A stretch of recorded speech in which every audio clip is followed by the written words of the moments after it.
বিশ্ববাজারে মূল্য বৃদ্ধির সাথে সামঞ্জস্য রেখে সরকার দেশে ভোক্তা পর্যায়ে প্রতিটি জ্বালানি তেলের মূল্য বাড়িয়েছে 15 থেকে 17%, যা দেশের ইতিহাসে এমন মূল্য বৃদ্ধি প্রথম। নতুন মূল্য অনুযায়ী ডিজেলের দাম প্রতি লিটারে 15 টাকা বাড়িয়ে 115 টাকা, অকটেন 20 টাকা বাড়িয়ে 140 টাকা, পেট্রোলে 19 টাকা বাড়িয়ে 135 এবং কেরোসিনে 18 টাকা বাড়িয়ে 130 টাকা নির্ধারণ করেছে সরকার। এক ধাক্কায় সব ধরনের জ্বালানির দাম উল্লেখযোগ্য হারে বৃদ্ধি পাওয়ায় অর্থনীতিতে বড় ধরনের প্রভাব ফেলতে পারে।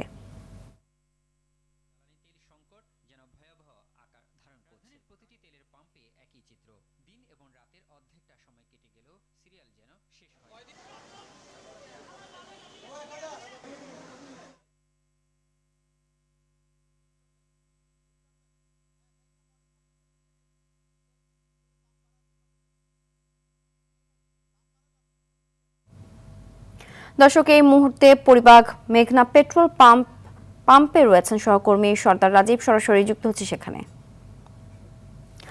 রাজীব, তেলের দাম বৃদ্ধি পাওয়ায় কেমন প্রভাব পড়েছে, সেই সাথে গ্রাহকরা কি বলছেন জানাবেন।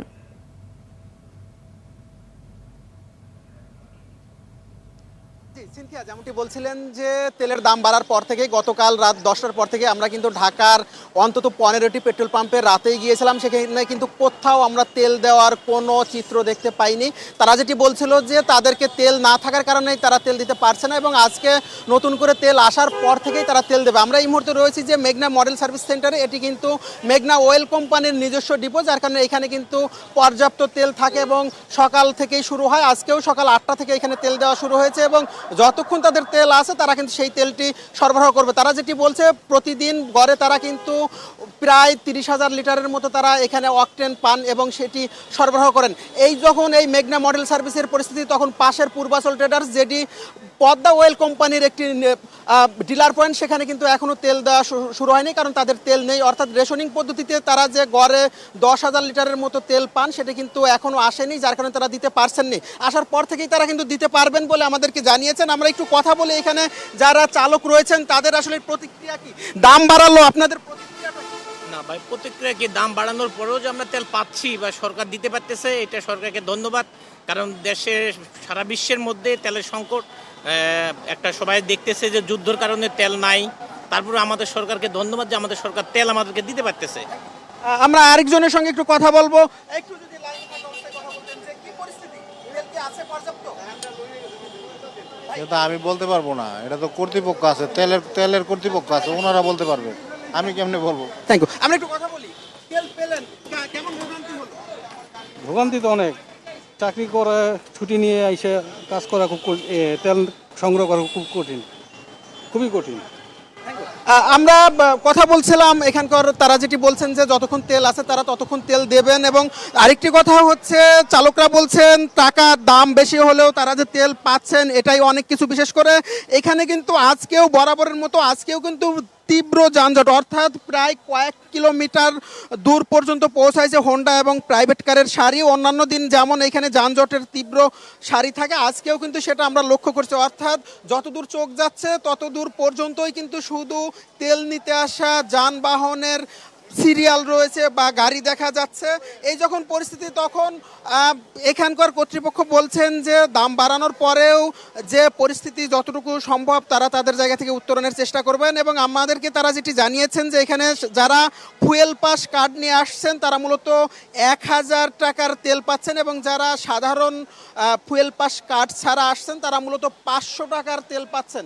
তো আমরা আরেকজনের সঙ্গে একটু কথা বলি। কতক্ষণ আপনাকে অপেক্ষা করতে হলো? রাত 3টা বাজে আসছি। হ্যাঁ। আচ্ছা, কতটুকু তেল পাচ্ছেন? 1000 ফুয়েল পাস। কি মনে হচ্ছে যে তেল পাচ্ছেন, যে ক্রাইসিস কি কাটবে কিনা? এখন তো দাম বাড়ালো। ইনশাআল্লাহ ইনশাআল্লাহ। সিনথিয়া, এই ছিল আমাদের কাছে সর্বশেষ। আমরা পরবর্তীতে আরো কোনো তথ্য থাকলে আপনাদেরকে জানাবো। ধন্যবাদ। জ্বালানি সংকটের বিষয়ে জানাতে আশুলিয়া থেকে সরাসরি যোগ দিচ্ছেন সহকর্মী ওমর ফারুক। ফারুক, জ্বালানি তেলের দাম বাড়ানোর খবরে কি বলছেন চালক ও পাম্প মালিকরা? পাম্পে তেল সরবরাহ স্বাভাবিক আছে কিনা জানাবেন।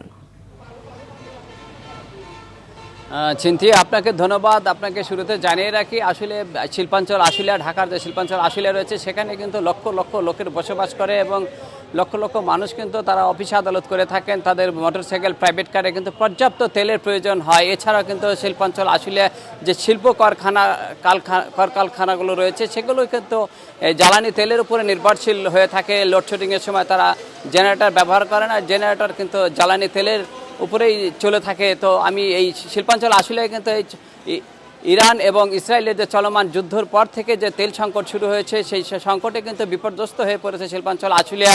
এখানে শিল্প কলকারখানার উৎপাদন কিন্তু মারাত্মকভাবে ব্যাহত হচ্ছে। এছাড়া এখানকার যে প্রাইভেট কার এবং মোটরসাইকেল চালক রয়েছেন তারা কিন্তু পাম্পে পাম্পে ঘুরে তারা তেল পাচ্ছেন। আমি যে পাম্পটিতে দাঁড়িয়ে রয়েছি এখানে তেল নাই মর্মে ছাটিয়ে রাখা হয়েছে। তো এইরকম অবস্থায় কিন্তু প্রতিনিয়ত শিল্পাঞ্চল আশুলিয়ার যে সকল পাম্পগুলো রয়েছে সেখানে কিন্তু এই অবস্থা বিদ্যমান রয়েছে। তো গত রাতে কিন্তু সেই তেলের দাম বৃদ্ধি করা হয়েছে, প্রতি লিটারে 20 টাকা অকটেনে বৃদ্ধি করা হয়েছে এবং পেট্রোলে কিন্তু 19 টাকা বৃদ্ধি করা হয়েছে এবং ডিজেলে কিন্তু 15 টাকা বৃদ্ধি করা হয়েছে। এই কারণে কিন্তু শিল্পাঞ্চল আশুলিয়ায় যে সাধারণ মানুষ রয়েছে যারা জ্বালানি তেল গ্রহণ করে থাকেন তারা কিন্তু বিপর্যস্ত হয়ে পড়েছেন। এত হুট করে এত অতিরিক্ত তেলের দাম বাড়ার কারণে কিন্তু তারা মানসিকভাবে ভেঙে পড়েছেন।